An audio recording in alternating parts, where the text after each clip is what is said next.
9 men, including Memphis rappers Pooh Shiesty and Big 30, are facing federal charges for allegedly kidnapping and robbing rapper Gucci Mane about a raid at a Cordoba home that belongs to Pooh Shiesty's dad. On April 1st, 2026, right at 6 in the morning, FBI agents rolled up to a quiet family house in Cordova, Tennessee. Early, silent, and serious.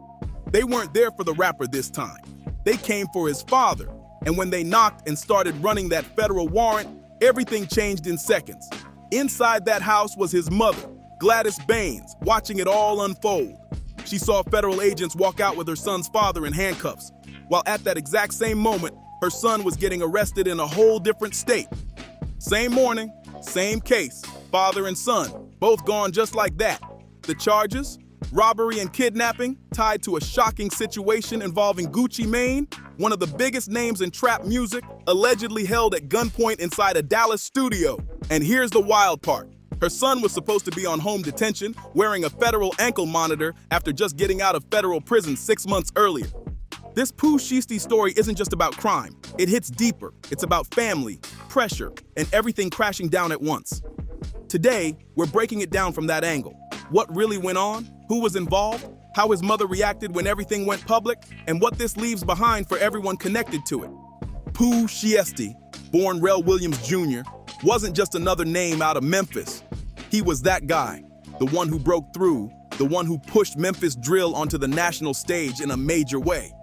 Pennsylvania facility after serving time for a gun charge in Florida.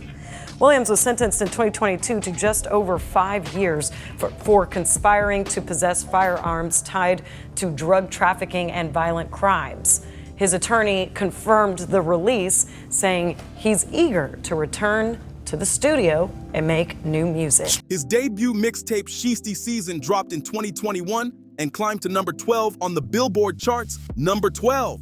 That's not small. With features from Gucci Mane himself and Big 30, his day one, his brother from the city, the streets were fully behind him, no question. The industry had his back, his family stood solid behind him. But things didn't stay smooth for long. The rise looked unstoppable until reality hit hard. By 2022, Pooh Shiesty was sitting in federal prison, caught up in a gun conspiracy case out of Miami, facing a 5-year sentence. Fast forward to October 2025. He's back home, fresh out, new energy, cars, fans showing love, celebrations going viral all over the internet. His mother watched her son step back into freedom, probably thinking the toughest chapter was finally over. But it wasn't over, not even close. Just 3 months after coming home, everything flipped again. Reports say he walked into a recording studio in Dallas, Texas with 9 people, his own father included. And what happened next sent shockwaves through hip-hop, through Memphis, and straight into his family's world. And once again, Gladys Baines was left watching it all fall apart right in front of her eyes. To really understand how everything unraveled like this, you gotta go back, way back. Let's rewind to the beginning. Rel Williams Jr. grew up in Memphis, Tennessee, a city with its own energy, its own sound, and its own rules. Memphis isn't like anywhere else in the South. It moves different. This is the city that gave the world 3-6 Mafia, a place that built its own lane in street music before the rest of the country even caught on. Pooh Shiesty came straight out of that environment, shaped by it. And through it all, his mother, Gladys Baines, stayed right there in his corner. From day one, she backed him. So when his music started gaining real attention, when the Gucci Mane cosign hit, when 1017 Records reached out in 2020, it felt like everything the family worked for was finally lining up and paying off. Rel Williams Sr. wasn't some distant figure either. He was around, present, and closer to everything than people realized. According to federal prosecutors, he was way more involved in his son's world than most ever knew. And that detail starts to matter a lot later. Then you've got Rodney Wright Jr., known as Big 30, his Memphis brother, not by blood, but by the grind. They came up together, made music together, and stayed locked in on each other's project. When Shiesty Season dropped and took off, Big 30 was right there beside him. When Pooh Shiesty went to prison, Big 30 kept pushing forward. And when he came home, that same loyalty was still solid. That bond, that loyalty, prosecutors say that's exactly what placed Big 30 among the 9 people inside that Dallas studio on January 10th, 2026, the moment everything turned serious. Now this is where things really started getting federal. Back in October 2025, Pooh Shiesty walked out of prison after serving 3 years of a 5-year sentence. He had pleaded guilty to conspiring to possess a firearm tied to violent activity and drug trafficking. He got out early, stepped back into the spotlight, and social media went wild. It looked like a full comeback, but there was a catch. He didn't come home free like people thought. He was under strict federal conditions, home detention, an ankle monitor locked on his leg, and zero room for mistakes. One wrong move, one new federal charge, and everything could come crashing down again. He wasn't allowed to have a firearm. His movements were restricted. The government was watching every step, no room to slip up. But according to prosecutors, not long after getting home, problems started building behind the scenes. He was still signed to Gucci Mane's 1017 Records, and he wasn't feeling that situation at all. Sources close to everything say that by 2024, Gucci Mane had already let most of his artists go, but kept just 2. And Pooh Shiesty was one of them. That's the part that really makes you stop and think. Gucci kept him, held that spot for him, even while he was locked up. But prosecutors claim that's exactly what he couldn't get past. Now here's where it takes a sharp turn. Instead of calling a lawyer, instead of working through management, instead of using the normal routes artists take to handle contract issues, prosecutors say Pooh Shiesty started thinking in a completely different direction. Something bigger, something risky, something that involved 9 people, a drive from Memphis to Dallas, a stop at a Staples office supply store, and weapons in the mix. Fast forward to January 10th, 2026. He reaches out to Gucci Mane directly and sets up a meeting, a studio session on Dallas Parkway. The message was simple: come through. Let's talk about the contract. Let's handle this face-to-face. Gucci Mane agreed. He flew in from Atlanta with 2 industry professionals, including his head of security, thinking this was just business as usual. They landed in Dallas that Saturday afternoon expecting a conversation. But according to federal court documents, that's not what was waiting for them. Investigators later revealed that Pooh Shiesty's father, Trell Williams Sr., had gone to a Staples store just hours before that meeting. Prosecutors believe he printed out contract termination papers right there, the exact documents that were going to be put in front of Gucci Mane, the ones he would be pressured to sign. This wasn't a casual sit-down. It was already set in motion. On January 10th, 2026, around 3:43 p.m., the group walked into that studio, and from that moment on, everything changed. 3 people walked into that building thinking it was just a normal studio session, something professional and routine. But what prosecutors say went down in that next hour is now being described as a coordinated armed takeover. Pooh Shiesty asked to speak with Gucci Mane one-on-one and led him into a recording room, but it wasn't really private at all. Inside that room, according to the FBI affidavit, were his father, Trell Williams Sr., and Big 30 Rodney Wright Jr. 3 against 1, no way out. Pooh Shiesty placed contract termination papers right in front of Gucci Mane and told him to sign. Gucci Mane refused at first, and that's when everything escalated fast. Prosecutors say Pooh Shiesty pulled out an AK-style pistol and pointed it directly at him. This was the same man who built 1017 Records, gave him a major cosign, and stood by him even while he was locked up. With that pressure, Gucci Mane signed the papers. But it didn't end there, not even close. After the signature, prosecutors say it turned into a full robbery. Jewelry, watch, cash, everything was taken, including his wedding ring, right off his finger. Outside that recording room, things were just as intense. The other 6 individuals allegedly had weapons drawn on the 2 remaining people in the studio.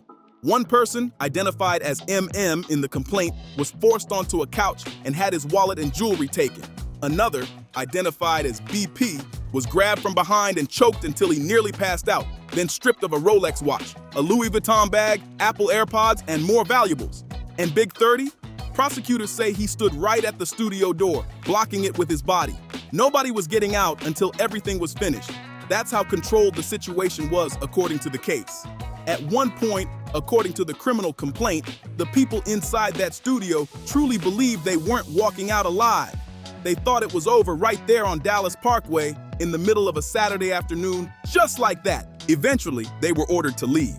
The group moved out fast, loading into their vehicles, a 2020 Dodge Charger Hellcat and 2 rental cars, all reportedly tied back to Pooh Shiesty's father.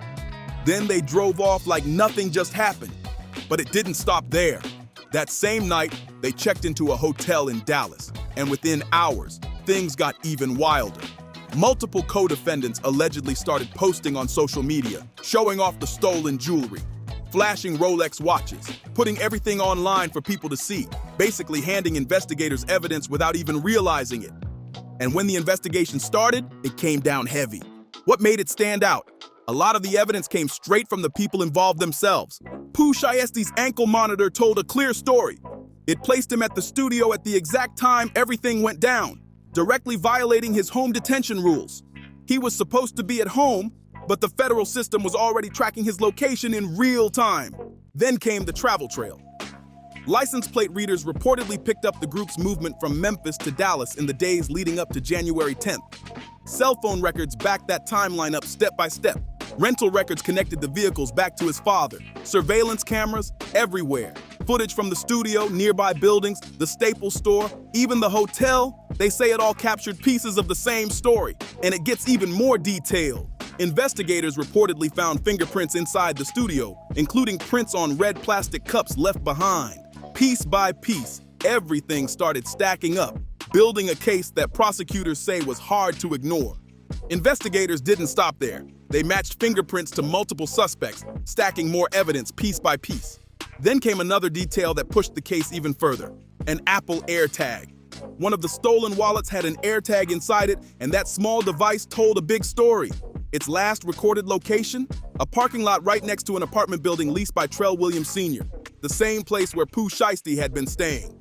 That stolen wallet led federal agents straight back to the door. On April 1st, 2026, FBI agents carried out search and arrest warrants at the family home in Cordova, Tennessee. Trell Williams Sr. was taken into custody in Memphis, while Pooh Shiesty, who had been staying at a residential reentry facility in Dallas, was arrested there at the same time. It was all part of one coordinated move. 8 out of the 9 suspects were picked up across Dallas, Memphis, and Nashville in a single operation. The 9th, Terrence Rogers, the one prosecutors say posted the stolen Rolex online, was still being searched for when the Department of Justice made the announcement. Then on April 2nd, the full 32-page criminal complaint was unsealed, and that's when everything went public. That's when the world found out what allegedly happened to Gucci Mane inside that Dallas studio back on January 10th. And this is where things really split opinions. Trell Williams Jr. arranged this meeting purportedly to discuss the terms of his recording contract with one of the victims. According to federal documents, one of the victims, identified as RD, which matches Gucci Mane's legal name, Radrick Davis, cooperated with investigators. He reportedly identified one of the attackers using an Instagram handle, described what the person was wearing, and gave details about who entered that studio. That move sparked major reactions online. 50 Cent quickly spoke out, referencing Gucci Mane's past reputation and questioning how things ended up going this way in a federal case. That post didn't stay up for long. It got deleted. But screenshots? Those don't disappear. They spread fast, and the debate hit instantly. People were split down the middle. Was Gucci Mane wrong for cooperating with law enforcement after being a victim of robbery and kidnapping? Or does his past and the image he built change how people see it? The internet has been going back and forth ever since, non-stop. And then Big 30's lawyer, Arthur Horn, stepped in with a statement. He made it clear his client has no prior criminal history. He said Big 30 and Pooh Shiesty came up together in the music scene, built a real bond, and that people need to hold off on judging until all the facts come out. He also said he hopes Big 30 can get bond and fight the case while out instead of sitting behind bars.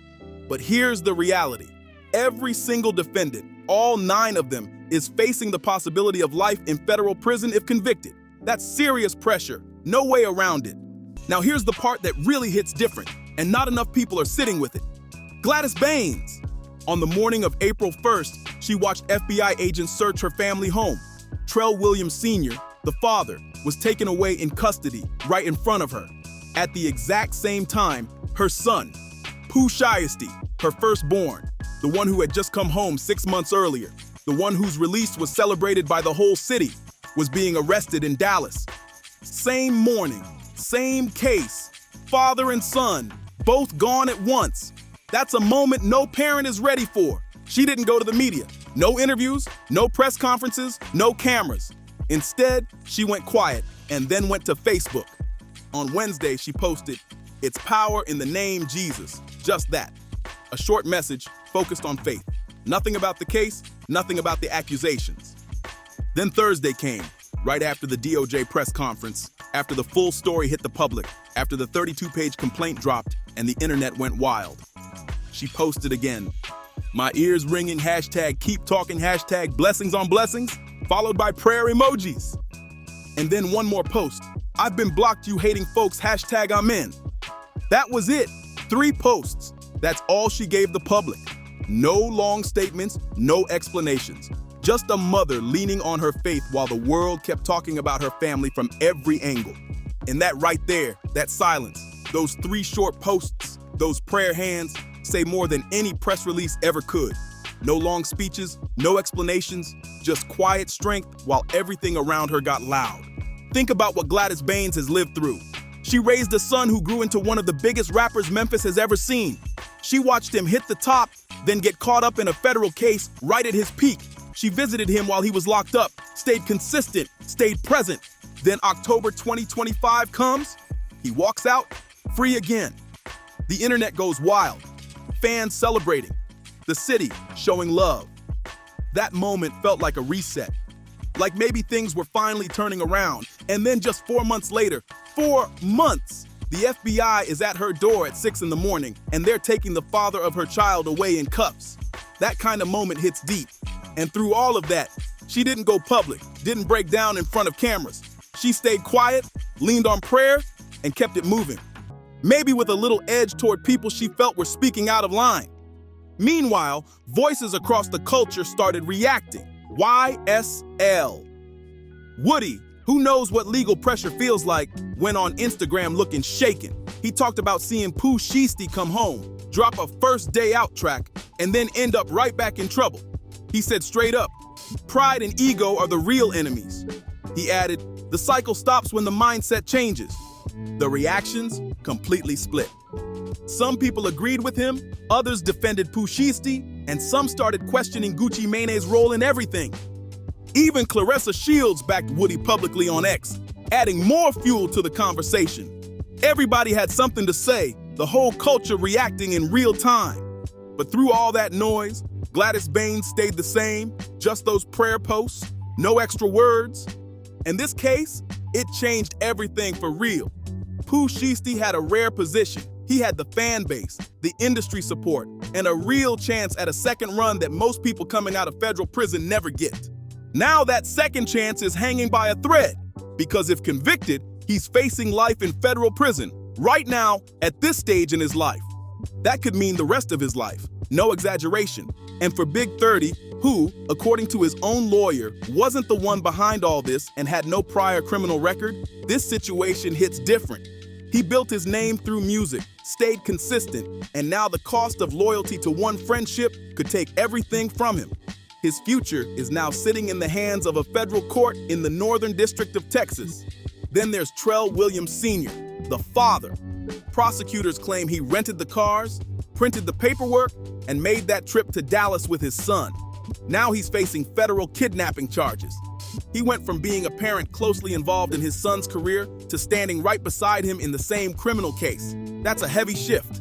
And Gucci Mane, someone who spent years rebuilding his life and reputation.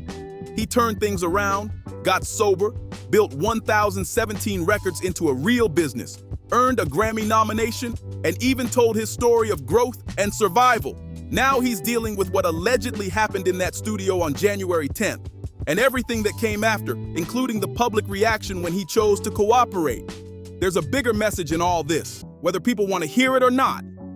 Within hours of leaving the Dallas studio, a number of the defendants were on social media displaying some of the items that appeared to be the jewelry that had been robbed from the victims. YSL Woody said it clearly. Mindset matters. The reach of federal investigations isn't hidden anymore. Ankle monitors, license plate readers, air tags, social media tracking. It's all real and it's all being used. And still, just months after being released, prosecutors say Pooh Shiesty was placed at the exact scene through monitoring data. That's the part that stands out the most. Right now, Pooh Shiesty is in federal custody waiting for trial. His father is in custody too. Big 30 is locked in, trying to secure bond. Terrence Rogers was still being searched for at the time of the report. And Gladys Baines? She's back in Memphis, posting prayer hands and wading through it all. That's the side of the story people don't highlight. No viral posts, no hit songs about it, but it's real. A mother dealing with it all again, quietly. Because this wasn't just about a robbery or evidence or headlines. It wasn't just about ankle monitors or a deleted post or an AirTag leading investigators back. It's about everything connected to it. The fallout, the families, and what's left behind when everything else fades. The real story here isn't just headlines or charges. It's a family from Memphis caught in something bigger than music. A mother who raised her son into one of the biggest rappers the city has ever seen. A father who stayed so close to his son's world that prosecutors say he was right there in the middle of it. And a son, Pooh Shiesty, who came home from federal prison with a second chance most people never get, only for it all to come crashing down on one Saturday afternoon in Dallas. His last Instagram post before the arrest, a video showing off a new luxury car posted March 11th. Now that same comment section is filled with people saying the feds might take it. Everything flipped that fast. Meanwhile, Gladys Baines is still on Facebook, still posting prayer hands, still staying quiet, still holding on to her faith while this federal case is just getting started. That's the part that sticks with you. Not just the allegations, not just the investigation, but the people behind it all and what's left when everything changes overnight. If this story hit different for you, if you picked up on something new or saw it from a perspective you hadn't thought about before, make sure you like, subscribe, share, and drop a comment. Let me know what you think about this whole situation. More updates are coming as this case develops. Every court date, every new detail, everything tied to those documents. We're covering all of it. Stay locked in.